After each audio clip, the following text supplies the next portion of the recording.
características que tiene la Antártica es la cooperación internacional y ahora acabamos de desembarcar a científicos de la base polaca Arctowski y nos vamos ahora a dirigir a la base O'Higgins del Ejército de Chile en la península antártica.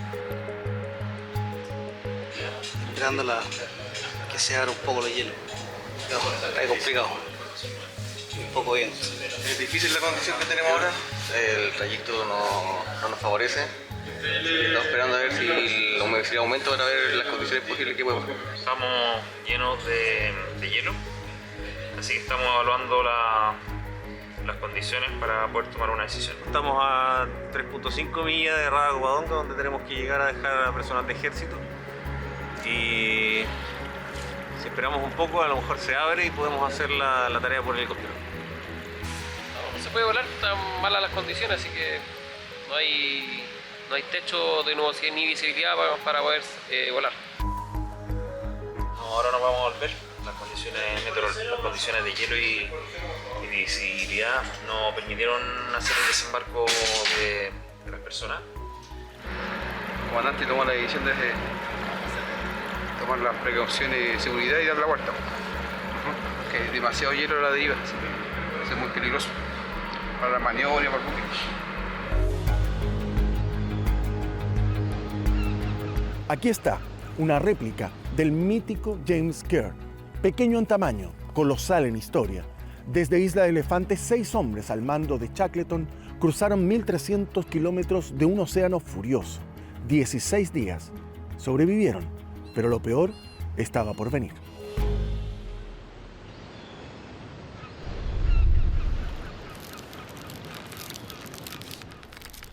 Shackleton, dado que era una isla que estaba muy alejada de las rutas y estaba muy expuesta a los vientos y a los temporales y sobrevenía el invierno, que había que hacer algo. Y él decide, junto a otros compañeros, embarcarse en esta, en realidad es un lanchón, el James Caird, ¿cierto? Ir en dirección hacia donde estaban los ingleses, que eran hacia la isla, hacia el norte, pensando en las Falklands, más bien en las Malvinas, y llega a las Georgias. Esta etapa significaba llegar a la zona de las balleneras noruegas, es decir, donde inicialmente habían llegado, y pedir ayuda. ¿Cuáles eran los recursos disponibles? Los botes salvavidas. Sin embargo, 2 de esos botes salvavidas habían sido utilizados como techos del campamento base en Isla Elefante y se establece al James Caird como la vía de salida y va Ernest Shackleton con el capitán del Endurance y otro navegante. A los que dejó en la Isla de Elefante estaban en condiciones bastante precarias. Vivían bajo 2 de los botes volcados, dados vuelta, ahí se refugiaron, tenían pocos víveres y podían completar la dieta con los animales que pudieran cazar o los mariscos que pudieran sacar del mar. Pero él sabía que estaban en condiciones muy precarias, así que pienso que no fue a Punta Arenas inmediatamente para ir lo antes posible a rescatarlo. Este viaje extraordinario, en medio de tempestad, sin GPS, sin sistema de localización, se realiza a través de sextante y carta náutica de papel y navegando a vela.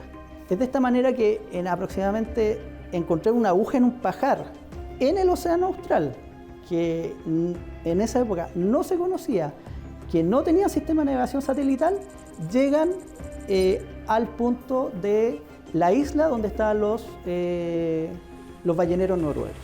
Con tan mala suerte que llegan a la orilla contraria teniendo que cruzar una tremenda cordillera.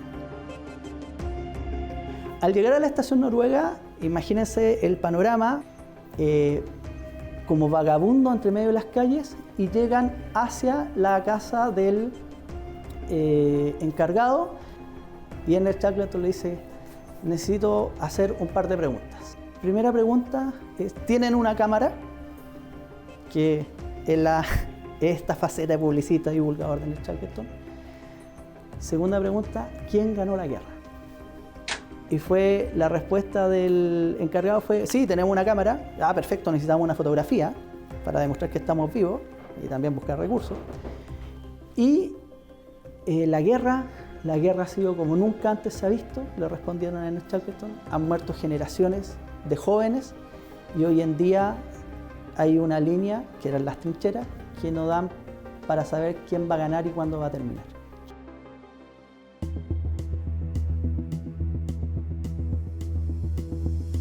Shackleton trató de rescatar a su gente por sus propios medios, por lo que él pudiera conseguir, ¿no? Su primer intento, que parte de las Georgias, que había esta factoría noruega, él llega ahí después de un viaje realmente increíble y por supuesto le solicita ayuda al encargado de esta factoría y le presta un buque para que fuera a intentar rescatar a los perros. Y no pudo porque la barrera de hielos que había le impidió hacerlo. Entonces él se regresa desde la Antártica y va a las Georgias, va a las Malvinas. Y en las Malvinas consigue un segundo buque en coordinación con el cónsul británico en Uruguay.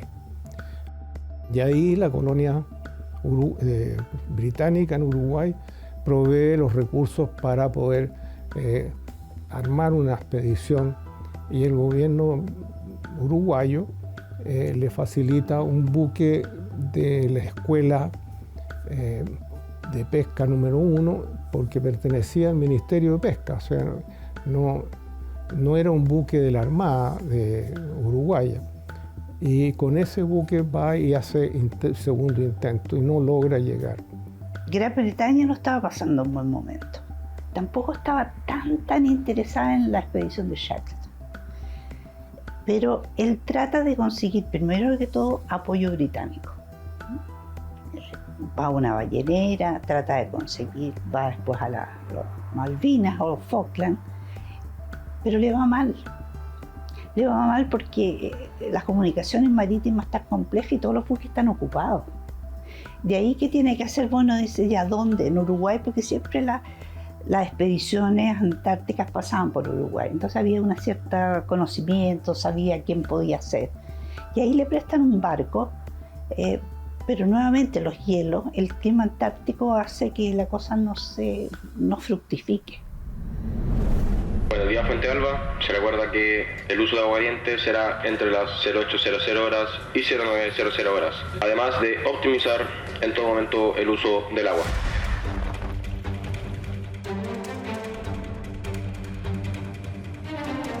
La maniobra no va a ser tan... La maniobra va a ser de una complejidad de media alta, yo creo, ¿ya? Prueba de Maquile 266.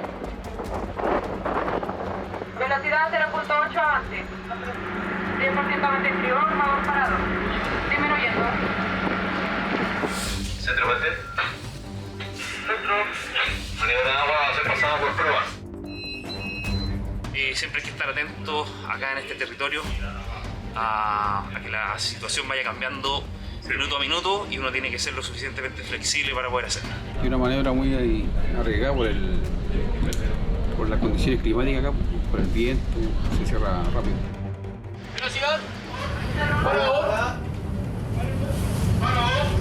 Parado. Vos parado, máquina parada. Máquina parada, vos parado, caña en medio. Ahora cargar agüita por fin. Nos acabamos de evaluar al transporte Aquiles para poder hacer faena de agua, ya que estábamos con los niveles bajos de agua. Entonces ahora vamos a quedar con nuestros niveles al 100% para poder seguir cumpliendo con nuestra tarea acá en el territorio antártico.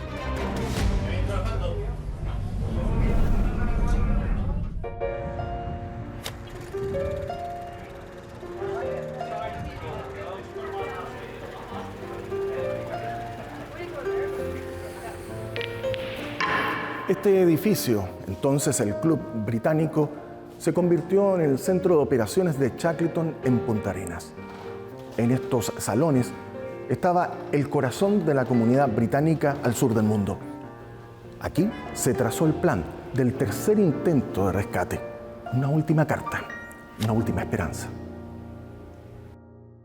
Él logra con la comunidad británica fondos para arrendar una goleta, que era la goleta Emma. Era una goleta que tenía un motor a parafina y resulta que el motor se dañó y tuvieron que volver a Malvinas a vela. Y es aquí donde se cruza Luis Pardo Villalón y Ernest Shackleton.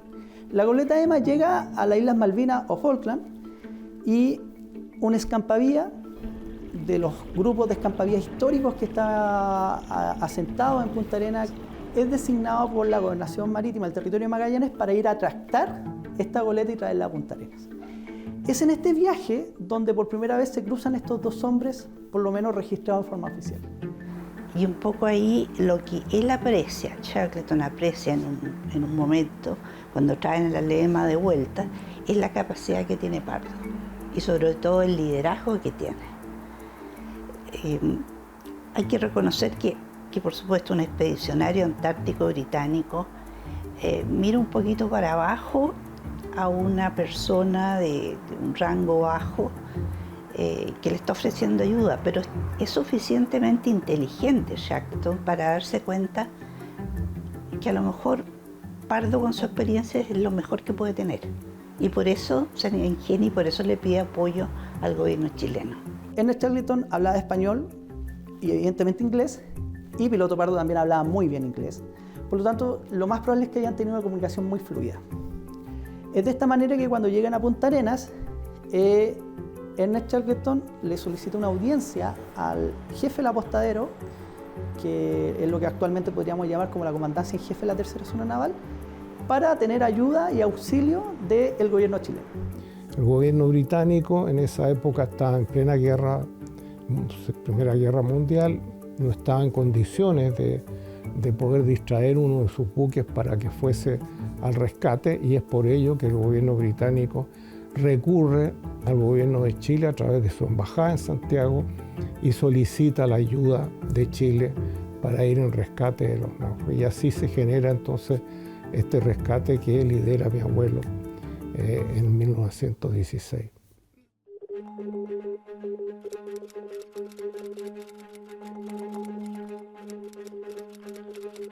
Piloto Pardo en este edificio va a la oficina del comandante en jefe del apostadero, lo que hoy día diríamos la comandancia en jefe de la tercera zona naval, y entrega una carta. Esa carta va dirigida a su padre, donde le dice: soy chileno, no tengo miedo. Cuando usted lea esta carta, o habré muerto o habré regresado a Chile con los náufragos. Incluso cae en algunos detalles domésticos pidiéndole que se haga cargo de su viuda en caso que fracase o que no vuelva. La tarea es grande, pero nada me da miedo. Soy chileno. Dos consideraciones me hacen hacer frente a estos peligros: salvar a los exploradores y dar gloria a Chile. Estaré feliz si pudiese lograr lo que otros no.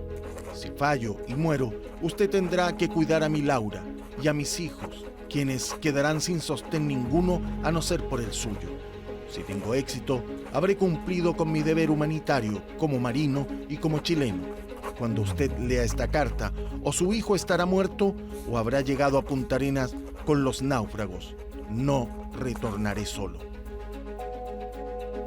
Ese documento breve, conciso, habla de una persona con un compromiso tremendamente grande con la misión, tremendamente grande con nuestro país, y que era parte y es parte del ethos del hombre y mujeres que pertenecen a la Armada de Chile.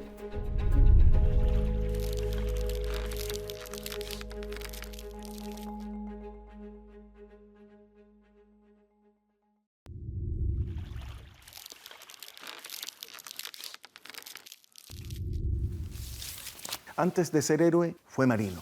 Y en este disco, una canción guarda su nombre y en su estrofa, un juramento.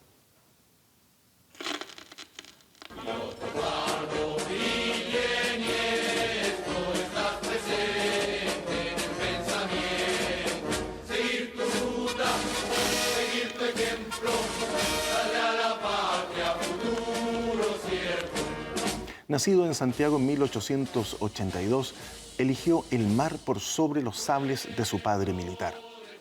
A los 18 años comenzó su formación en la escuela de pilotines a bordo de la corbeta Aptao. En 1906 ingresó a la Armada y navegó en los confines del mundo. Así nació un héroe que dejaría una huella imborrable en la historia marítima chilena. Él era un oficial de marina mercante. Él era adscrito a operaciones navales, él era adscrito a la Armada de Chile, cumpliendo labores en estos escampavías. Escampavías que eran 4, eran bastante importantes para la época, no tenían doble casco, no tenían radio, no tenían calefacción, pero sí cumplían una labor fundamental de soberanía efectiva en las diferentes zonas del Estrecho de Magallanes y Cabo de Hornos, Tierra del Fuego. Por lo tanto, él conocía estas rutas de navegación. Lo que sí, no había enfrentado el desafío del territorio chileno antártico. Era lo único que había en primer lugar y había premura por ir a rescatar a los que quedaron en la isla Elefante, y mandar un buque desde Valparaíso habría sido más lento, y además estos escampavías tenían bastante experiencia de navegación en el área. Es cierto que no habían ido a la zona subantártica, pero tenían bastante experiencia en navegación en canales y todo eso, en malos tiempos y todo. Así que yo creo que la Armada tuvo eso en consideración para para autorizar el rescate en el Yelcho. Los buques que tenían mayor calado y recursos para poder ir a la Antártica estaban alejados de Punta Arenas, no alcanzaban a llegar. Frente a esta disyuntiva, la Armada entonces decide así todo enviar una de las escampavías. Se escoge a la Yelcho porque la Yelcho había sido carenada, como se dice en términos náuticos, que le correspondía hacer ese mantenimiento.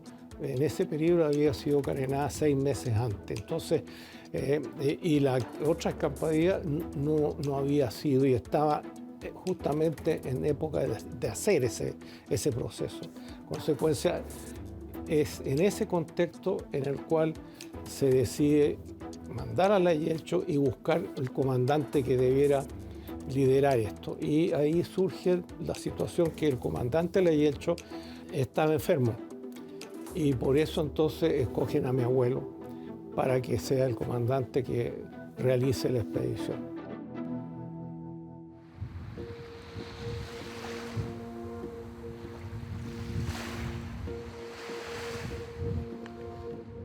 Mi abuelo, cuando fue designado, le dieron amplias atribuciones para preparar la expedición. Lo primero que hizo fue reunir a la tripulación de la Yelcho y de la otra escampavía y solicitar voluntarios. Dentro de los voluntarios se presentaron más de los necesarios y en consecuencia él escogió a los que consideró que eran más aptos para poder ir en la expedición. Eso fue una primera medida. La segunda fue construir una especie de sala de comando en la parte trasera de la Yelcho, la popa, para proteger a la persona que llevaba el timón de la Yelcho. En esa época los buques, los timoneles iban a la intemperie. Entonces, para protegerlo se construyó diría yo, una especie de casa de 2 aguas en el fondo. Y usted puede ver la foto y aparece ahí esa, que le sirvió a mi abuelo también para poder tener una visión desde la altura de todo lo que estaba ocurriendo, desde la navegación misma, ¿no? Lo que a mí sí me consta es que el buque, unos meses antes del rescate, fue sometido a extensas reparaciones en el astillero Bonasich, que era un astillero privado que existía en Punta Arenas. Yo no sé si ahí le construyeron el puente cerrado o no, o fue inmediatamente antes de ir al rescate. Es posible que lo hayan hecho inmediatamente antes de ir al rescate, conociendo las condiciones que iban a encontrar Normalmente en la Antártica hay fuertes vientos, hay temperaturas bastante bajas, así que un puente abierto habría sido bastante difícil para el buque. Shackleton quería una ruta mucho más rápida, porque se da cuenta que ya estaban en la proximidad ya estaban en pleno invierno, pero el mal tiempo era muy permanente y regular en la zona, por lo tanto la primera decisión que tuvo que tomar el piloto Pardo fue que desechar el plan del tratado de navegación que tenía Shackleton y tomar el propio y seguir por las islas, ir hacia el canal Beagle, proveerse carbón en la isla Picton y de ahí hacia el sur, digamos, hacia la isla Elefante. Navegar a través de los canales en un buque que no tenía sistemas de comunicaciones, no tenía alumbrado eléctrico, no tenía calefacción, no tenía doble fondo y tenía una única hélice. Así que iba a tener que navegar con mucho cuidado por la posibilidad de enfrentar pack ice, este hielo que se forma en la superficie del mar que podría dañar la única hélice. Hoy contamos con radar, GPS y pronósticos meteorológicos en tiempo real. En 1916 solo contaban con la brújula y con el deber.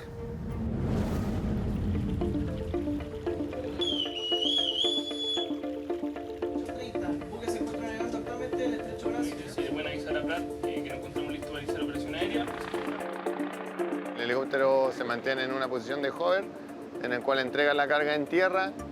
En tierra hay unas personas que producen, que desenganchan la carga que lleva el helicóptero y el helicóptero puede despegar posterior a la entrega de la carga. Teniendo un flujo de viento negativo o incluso una falla del helicóptero, el helicóptero va a tender a caer y podríamos sufrir daño la aeronave, nosotros y la persona que se acerca. Siempre va a ser la operación más riesgosa que vamos a tener.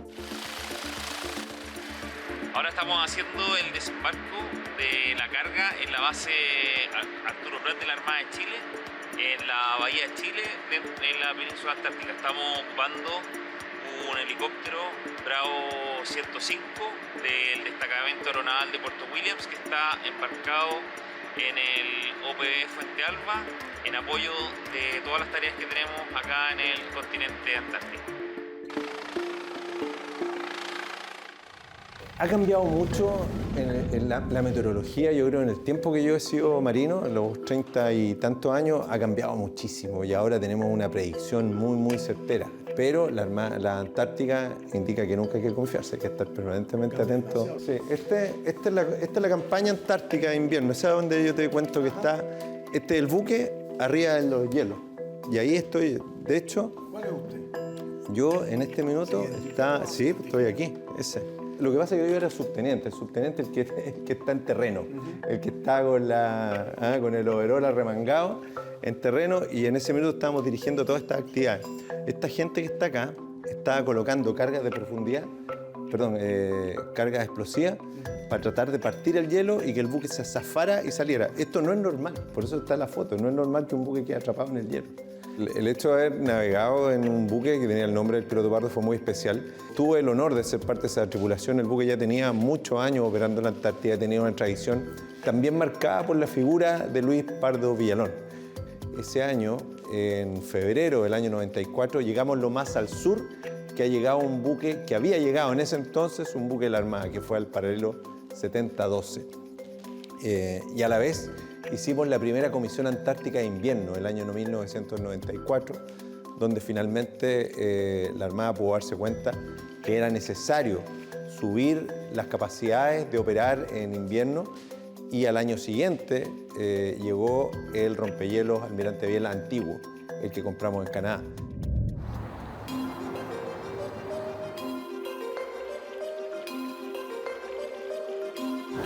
Aquí yacen los restos del Lonsdale, una fragata inglesa que no pudo superar estas indomables aguas que han cobrado la vida de 20.000 marinos.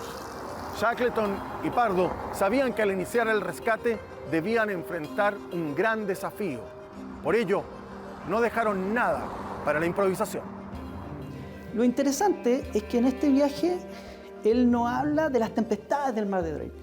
Él no registra estos mares tremendamente imponentes en la ida. Pero sí, cuando ya empieza a llegar a las áreas antárticas, empieza a hablar de los escombros de hielo y es ahí donde él tiene que maniobrar y hacer contramaniobra. Se encontró con este bloque, pero ¿qué es lo que hizo mi abuelo? Fue buscar un pasaje. Empezó a rodear este manto de hielos, que algunos eran hielos más altos que la parte más alta de la Yelcho. Y encontró un pasaje, pero que estaba obstruido por los hielos que se habían desprendido del mismo iceberg, ¿no? Y tuvo que embestirlo, que afortunadamente se partió y pudo penetrar en el pasaje, cruzarlo y llegar a Elefante. Cuando llegan a Isla Elefante se encuentra un mar, como dicen los marinos, plato, absolutamente llano, con condiciones realmente excepcionales hasta el día de hoy, y realiza el rescate en forma expedita. Hacen un reconocimiento porque no habían cartas, entonces no se sabía cuánto las profundidades que habían en los entornos de la isla. No había, por supuesto, radar ni ninguna de estas ayudas a la navegación moderna, ¿no? ¿Cuál es la instrucción que le da en el Charlton? Los hombres y lo esencial, porque sabía que era una ventana de tiempo muy particular. Sin embargo, en el Charlton lo primero que hace es subir, aparte de sus hombres, y las fotografías y los rollos de película. No se acerca mucho a la isla y fondea en la cercanía y, por supuesto, en lo más rápido que se pudo, rescataron a los náufragos con un lanchón que tenía la Yelcho, fueron a buscar a los náufragos y fueron en dos grupos, digamos, que llegaron a la Yelcho en muy poco tiempo y zarparon. Yo creo que dentro de las tareas que nosotros desarrollamos en tiempo de paz, la más demandante, pero al mismo tiempo la más bonita, la más reconfortante, la que da, la que entrega una experiencia más enriquecedora, es la salvaguarda de la vida humana en el mar. Yo creo que hay pocas sensaciones más reconfortantes que salvar una vida.